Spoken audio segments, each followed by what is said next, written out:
If you're missing these two key email flows in 2025, you're missing out on hundreds of thousands of dollars a month in revenue for your e-commerce brand. I'm of course talking about the abandoned cart and the abandoned checkout flow, and in many of the Klaviyo accounts that I audit every single week, I notice that these flows are either missing or are not optimized. So in this video, I'm going to show you guys how you can set up both of these email flows for your e-commerce brand. I'm also going to show you exactly some of the emails and structure that we use within these flows to make sure that they convert as best as they possibly can. So let's waste no time and get straight into it. So the first thing I'm going to do when I come into an account, and this is just something that you want to do yourself, just want to come in here and look at these metrics. So I'm going to look at this metric. This is not the one we're using because we're on a newer Shopify theme. If you're on an older theme, you just want to check that there are actually events for this custom metric here for abandoned cart, or for added to cart, I should say. Then for this one that we're using on a newer theme, you can kind of see here some of the numbers that are kind of pulling through. I'll show you guys just for your reference that a lot of you guys are actually going to be on an older theme, so you're not actually going to have metrics pulling through here. So I'm just going to go here into this account, and you can see here, right? Okay, we have,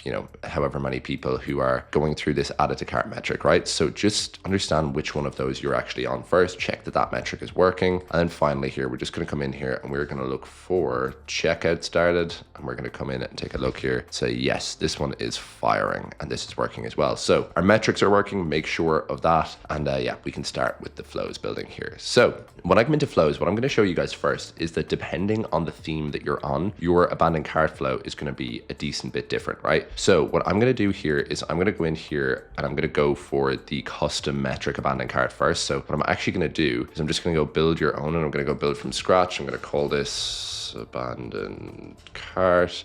I'm going to go create manually. What we're going to do here is we're going to select a metric. So we'll go into your metrics, we'll go to API, and we're going to select this. So perfect. This is what we're going to do. So as we come in here, we're going to go to profile filters. We're going to go what someone has done or has not done. So we're going to come down here to the bottom, and we're just going to go what someone has done. We're going to go checkout started 0 times since starting this flow, or what someone has done or has not done. This is down the bottom here in these flows, just so you know. So we're just going to go placed order 0 times since starting this flow. And then let's say or logic is inclusive and logic is exclusive. So we can set a time period that we don't want them to have gotten this flow within. So I would say we don't want them to, let's say, have gotten this flow, has not been in flow in the last, let's be safe here. I think for a lot of you guys, we can just go and bring this to 14 days. So we can see here that we have all of our profile filters set up. So using this for or logic, it's just if they fulfill any one of these conditions. So if they've done any of these 3, then they will not get this flow essentially. So if someone has moved on to, let's say, go to the checkout area of your store, and then they haven't placed that order, they will get the abandoned checkout instead. It'll basically make sure they don't get this flow. This is assuming they don't purchase. And then if they do purchase, they'll go on and they'll just get post-purchase flows. They won't actually get any abandonment flows. So we're going to go save, and we got to go here. Boom. What I'm going to do here first, right? So I'm just going to set this up here. I'm just going to go for 1 hour here. What I'm going to show you guys here, which is something that I'm kind of going to skip a little bit ahead on already, just from a structure perspective when you're setting this flow up, is that I want to show you guys a trigger split as well. The reason I want to show you guys this is because you're generally going to have a free shipping split on your store. This could be $50, could be $75, could be $100, could be higher. If your AOV is even higher, you could be $250 or something like that. And yeah, basically the 3 biggest parts of having these sort of abandoned cart and checkout flows work is one, kind of getting the structure right. So making sure that we're sub-segmenting the flow so the right people get the right messages. We then kind of want to handle objections very clearly and directly. People here want to buy something, but there's just 1 thing or 2 things potentially that are holding them back, and they're small things. And then the final thing is we want to show a lot of social proofs. We just want to show them basically you are not going to regret your purchase, right? Part of this structure and the sub-segmentation, I kind of need to jump ahead and show you guys now. So I'm actually going to go here and I'm going to do a trigger split, right? This is a little bit unique, but I'm actually going to go in here and we're just going to select value. Make sure you select this dollar value. I'm just going to say here, I guess 75 would be pretty average these days in terms of people's free shipping split, right? So value is greater than 75. We're going to come back to this in just a second in terms of what we're going to do with our emails, right? Because you have this free shipping split, I'm going to show you guys a pretty cool image here in just a second of one of our client accounts. When you have this free shipping split, if you let people know that they have free shipping, it sort of like gives them an incentive without giving them an incentive. So you're not giving them a discount necessarily, but you show them that they have free shipping, and it kind of helps people purchase. So I'm going to show you guys, actually, let me jump and show you a crazy conversion rate differential here. Cool. So look at this image, right? So We've wait 1 hour. This is a split if someone has purchased or not, which we'll also come back to here in just a second. That's another part of the sub segmentation. So if someone has not bought before, that's the one we kind of will use incentives on to try and drive that first purchase, much like we will with the welcome series. If someone has bought then in the past, that's actually someone who doesn't really need incentives as much to buy. I know it sounds a little bit backwards where you kind of think, oh, well, treat your loyal customers a bit better and things like that, but they don't really, need the incentives necessarily, and it helps you bring down discounts as a percentage of revenue. So let's say here, $50. I want you guys to look at two numbers here, 1708 and 3328. So basically double here on the right hand side. We can say this is getting 2/3 of the volume, this is getting 1/3, because these are the people who are below $50. So most people are kind of below this threshold. We're trying to use this free shipping split to bring up our AOV. Over here, the only difference within these two emails is that we're letting this group who are above $50 know it's the same email, but we're letting them know that they have free shipping, and look at the conversion rate differential. So we have here with half of the people, we've nearly doubled the revenue. If you do the math on this, the revenue per recipient on this side is 3.53x. So 3.5 times that of the right. So just want to show you guys that this kind of trigger split is absolutely crucial. I'm actually going to pull in that conditional split now when I think about it, just for you guys. So basically going to go here and I will say what someone has done or has not done. I'm going to go as placed order at least once overall time. I will save, and then here, I don't think I can duplicate a trigger split. Yep. And now we kind of have our two splits here. So I'm going to do this in the rest of the flows as well, and we'll kind of go from there. So the next thing I want to show you guys, actually just for a quick email, right, is what I'm going to do when you pull in an email. So I'm going to just show you guys how you make the abandonment block here, right? So I'll go here and I'll just go for select template. I'm just going to select a Klaviyo template. So I will take this, still thinking about it. I actually kind of like this. This is okay. Let's take this here. We'll go use template, and we just want to check this block because we're using a custom metric, and you can see here, I think the item is not pulling in. So this is the thing that we need to be very, very conscious of, right? So we just want to make sure that this is able to pull in. Now, it's actually not. So what I'm going to look at here, right, is I'm going to take this block. So this item is now pulling in, but what I want to show you guys is that when you use this custom metric, this block is very faulty. So we're going to get rid of this block. We're going to go unlink and edit independently, and I'll show you guys how this is set up, right? So you're going to select a table, you're going to select an image on the left-hand side, and you're going to select text on the right-hand side. You're just going to pull in event.url here for the link address. So based off the event that triggers the flow, it's going to pull in that URL. In this case, it's going to be brand name /cart, basically, for the URL. Then on this side, we're going to have event.name, and under here, we have event.url. So if they click on this, we have this hyperlinked with event.url. There's no hyperlink here. And we come down here, if I'm putting in this button, I'm actually going to see here, it pulls in the wrong event when you use the template here from Klaviyo. So I'm going to go event.url and boom, we have this here now, right? So just make sure that with this custom metric, just ensure like that you're not going to kind of screw anything up with the block here. So just go preview and test and see if this product actually pulls in. When you build this from scratch, quite often doesn't actually pull in. So just be very aware of that if you're on an older theme. So quickly, let us go and take a look at how you would do this for the new Klaviyo metric. So I'm going to come back here again and I'm going to go create flow. And this time I'm just going to search cart, right? So I'll just put this in. We want to take, I think this is going to use the checkout trigger. So you just have to be aware of this. This is why I need to update this year, because basically in the past, Klaviyo called abandoned checkout, abandoned cart, right? So we just want to make sure here, I'm going to go here and I'll just use, let me select one with email and SMS. Okay, so beautiful here. We have just gone in and selected this flow. We have the added to cart metric. The reason I want you guys to use this template, right? So I want you guys to take the template from Shopify here is because when we go in here, this block is already working. So we want to take the template block here. This ensures that like nothing is going to fail us, right? So look, when I pull this in, see like the items that are in their cart are already pulling in. So this is why we want to use the template. And that's why using that old metric can be a little bit faulty sometimes, but that's why I wanted to show you guys. So we have this flow here. We are also going to come into this and like, we're going to do a quick look here. We'll do a quick conditional split. Just so you guys want to do this in all cases, what someone has done or has not done, what someone has done, placed order. You want to set this flow up to win, right? So you want to set up this flow to win from a structure POV. Like really this flow is very much, it's a game of structure. It's not a game of, having necessarily beautiful copy, even though I'm going to show you guys some really cool emails here in just a sec. It's more a game of actually just setting the flow up kind of from a technical POV to be able to win. So I'm going to go here and I'm going to go once again, I'm going to go dollar value greater than 75, and boom. I cannot duplicate a trigger split, unfortunately. So we're just going to come in here, trigger split. We're going to go value, and we're going to go is greater than, and we're going to go 75 once more, just assuming this is the free shipping threshold for a lot of you guys. I'm sure it actually will be. And boom, right? So we can see now this flow is set up and this flow is ready to rock. And I'm going to show you the final thing with the abandoned checkout before we get into actually creating our emails. So as I come in here, I'm just going to make sure, right? So just select this one here with the Shopify added to cart trigger when you're using that flow, just to kind of put a pin in that. As I come down here, I'm going to select this template. This is the one that we want to select. Yes. So this template, we're going to use template abandoned cart reminder. Just make sure that as you go, I wonder, is this going to work for me? Yeah.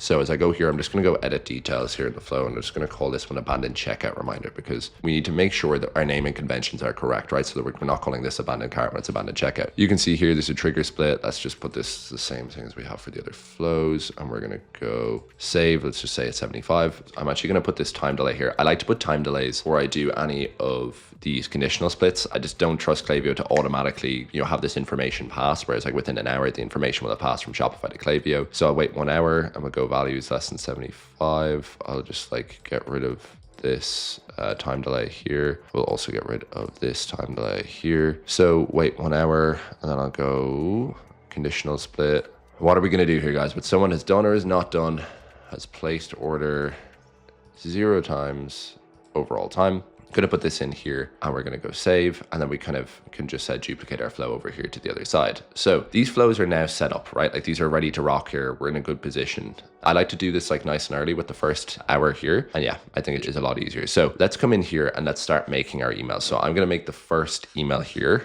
and we'll just kind of take a look at how we're going to do this. So let me go here. I'll just go, you forgot something. The main thing we want to do with subject lines is keep them short. Don't use emojis. It's a little bit better if you don't for deliverability. You forgot something, I'll be like, come back. So we basically want to use this. Like we want to make sure that people, like we understand a lot of people are going to be opening on mobile. We want this subject line to be able to be read. We want to open a loop with the preview line and then sort of add a little bit more curiosity with the preview line. So with the subject line, we open a loop. With the preview line, we add more curiosity. I'm going to come in here and let's say I'm just going to pull in, I don't actually like this font necessarily. So I'm actually going to pull in some items that I've built specifically for this video. So I'm going to pull in an image. So I have this image here that I've made. I'm just going to pull that in. And I'm going to go, just like our subject line that you forgot something. I'll then I'm actually going to delete this text. I don't like that either. What I'm going to do here, so let's say this is for people who are above $75. I think that was it with the split I've done. If not, I'll go out and flip it. What I'm also going to do here is you forgot something. I'm going to keep this really, really short. So going to keep this email super short. But what I'm also going to do is right beneath here, just to try and answer a question that they might have in their heads, I'm actually going to pull in something here, which is just going to go through exactly like what we said, which is that they have free shipping. So you can see here, free 2-day shipping on all orders for $75. I think this is a little bit cramped, so I'm just going to pull in a spacer. I'm going to pull in one more spacer here, so then we have kind of room to breathe here with this text. This text, I'm just going to write some very, very simple copy. Or let me actually put this here.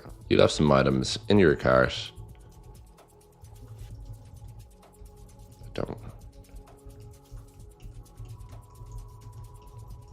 We've saved them for you in case you forgot to check out. My God, the spelling. Okay. In case you forgot to check out.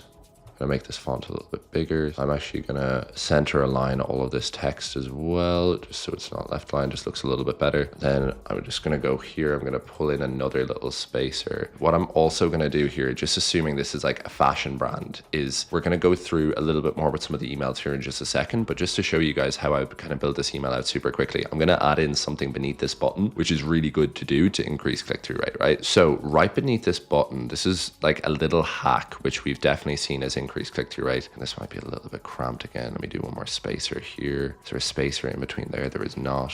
Don't know if I want to make this 20 pixels. I'll probably make this like 15. Yeah, that looks a lot better. Cool. Then I'm going to pull in this image that I've created, which is just kind of helping us with social proof. So we're going to say, just like we have our $75 shipping split that we've put into this flow. We have free 2-day shipping above $75. We have over 3,000 5-star reviews, hassle-free returns. Just assuming it's a fashion brand, we're going to say made in Portugal, as I've seen from a lot of brands that I've bought from in the last couple of months. A lot of them seem to make some of their kind of higher priced products in Portugal, and seems like a lot of quality factories are around there. And you can see here, right? So the first email that we want to do, genuinely speaking, wants to be really short, right? I'm a big believer in this, where someone's at the 1 yard line, they're at the finish line. We don't need to kind of do much more than remind them. They really want to buy at this point. So you can see here this technical structure where we can see here free 2-day shipping on all orders, $75. You know, let's say these were people who were already above the $75 and we know that from the conditional split. We can say, by the way, you have free shipping. So we can pull this in. Let me actually do that for you guys just to show you how this would kind of look. Say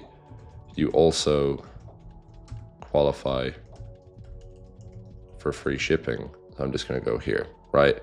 Take one of these spacers, put it beneath here, so then it looks good. Little thing here that I like to do is I like to put buttons to be full width. I've actually noticed that anecdotally, it does help click rate in nearly all cases. So you can actually see here, like, this actually looks pretty good here. It's pretty short, and like we want to do that for the first email. In the subsequent emails I'm going to show you guys, I'm going to show you what I would do instead. So earlier on in this video, I told you guys 3 things that are really, really important with an abandoned cart and abandoned checkout flow. So we said understand structure. We've been through that, right? Split it up by how many times they purchased and make reference to that. We want you to come back versus we want you to try. We then want to split it up based on their cart value. People who are told that they have free shipping, even if they get no other incentive, will be more likely to purchase. So we want to tell people about their free shipping. This really helps conversion rate, as we saw with that statistic, or well, that example of, you know, a 3.53x increase in conversion rate just based off telling people that they have free shipping. But as we go on, there is something apart from understanding structure, which is showing social proof and then handling objections. So we have understand structure, we have show social proof, and handle objections in all cases. So with handling objections, or kind of, I guess, like with showing social proof, is like we can go through and we can show people, you know, over 3,000 5-star reviews and these sorts of things, you know, made in Portugal. I have a great example here of how, like, I really like to do this. This is from a client example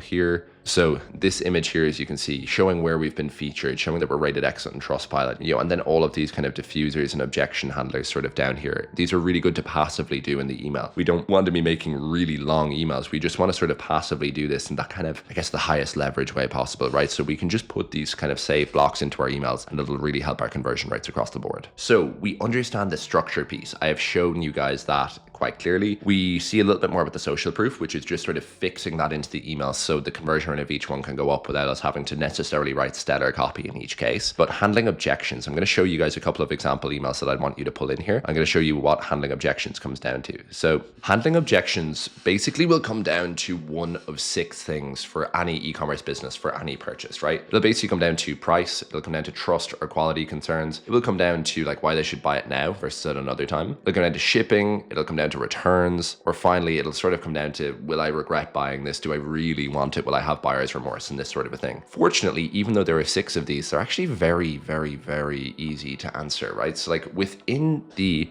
flow, you can see here with this email, look at what this answers, right?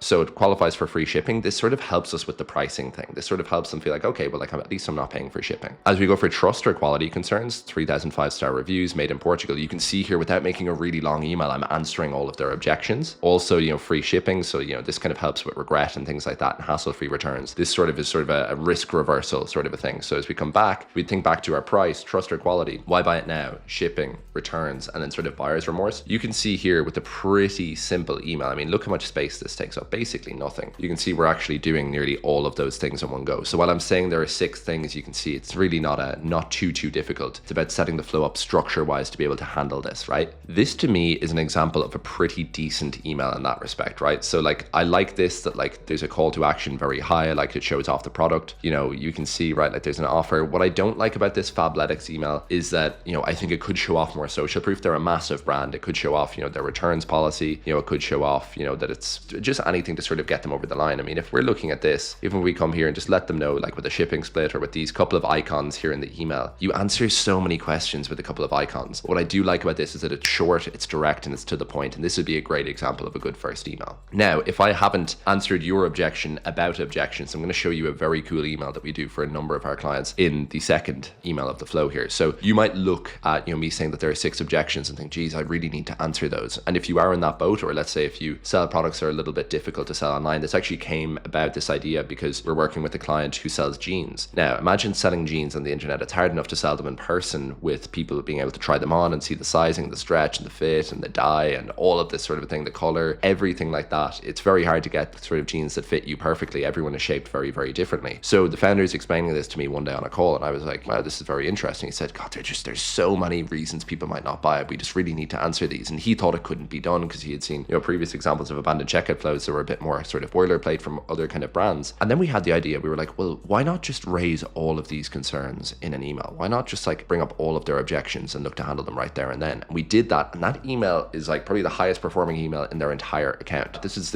adapted for another brand. You can see here, hey, it's X name from brand, talking about your cart items. And then we just run through here, we go through all of the objections. Look at those 6 that I presented to you. We go through all of the objections here, and look at this Easter egg. We see here, if their cart is above $50, which is this brand's free shipping threshold, it's free. Shipping is free. You can see here, people will have concerns about things being made in the US in this case because it's a topical sort of cream sort of kind of brand. And then you can see all of this stuff. The click-through rate on this email is insane. Plain text is really good for deliverability. It inboxes far better. If you feel like there are many objections to buying your products, particularly if you're a CPG brand and it's something people actually consume into their bodies, well then this is a great email to do an email to. Finally, I'm going to show you guys more of a general reminder style of emails. So I'm going to open a quick email for you guys here in another tab. Let me just show you. So you can see here with this email, we can see just a nice hero section that's nice and clean. This is for a return customer. So this is for someone who has purchased before. So you can see the language is a little bit different. We come down here, we show the item that's in their cart, go complete your order. And then we can see here, why people keep returning, just like you, why you should keep returning. This is really key. The language, kind of a subtle language change just to acknowledge that they purchased from us before, works wonders. We can kind of see here, we're handling objections, showing social proof and this sort of a thing before a final CTA. So that is essentially it, how to set up an abandoned cart and abandoned checkout flow in Klaviyo in 2025 using the added to cart custom metric, the Klaviyo added to cart metric, and the Klaviyo checkout started metric for 3 different flows. The content here can be a little bit different, but the main thing I want you guys to take from this is that you need to understand your structure and structure it to convert. You need to handle objections everywhere, and you need to show off social proof. This flow can be as short or as long as you want it to be. We generally like it to go to about 6 emails. And what I'm going to be showing you guys in the next couple of weeks is our full recovery system across all of the abandonment flows, right? So we're going to go through this flow in depth. I'm going to show you guys all of the emails that I would do here. We're going to build out one of these flows live. Similar thing with the site abandoned, browse abandoned, abandoned cart, abandoned checkout, all the way through. And I'm going to show you guys exactly the emails that we'll use. But for now, definitely use this guide in 2025 and make sure you have these 2 flows set up. Finally, this is just one part of a bigger series of email marketing videos that we're always creating to help you guys drive more revenue for your e-commerce brand every single month through email marketing and through SMS marketing. If you want to watch a full 5-hour course, which will help you guys drive more revenue for your brand, more lifetime value, and more net profit every single month, you can check out this video here. I'll see you there.